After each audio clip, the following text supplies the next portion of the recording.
ஆடு மாடு மேய்ப்பது என்பது அவமானம் அல்ல, வருமானம், வெகுமானம். அது அரசு தொழில்.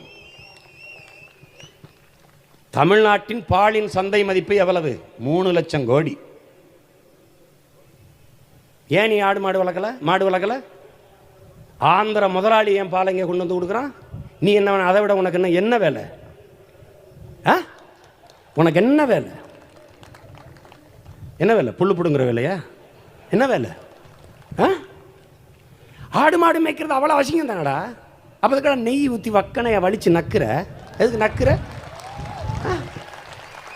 தயிரை கட்டி கட்டியாக வெட்டி போட்டு பிசைஞ்சு நல்லா திங்க தெரியுது. நல்ல மான ரோசம் இருந்தால் திங்காதரா, தயிர் திங்காதரா, பால் குடிக்காதரா, வெண்ணெய் திங்காத, நெய் திங்காத, பால்கோவா திங்காத, கறி திங்காத, கழுத்து அறுத்துருவேன் ராஸ்கல். கறி திங்காதடா.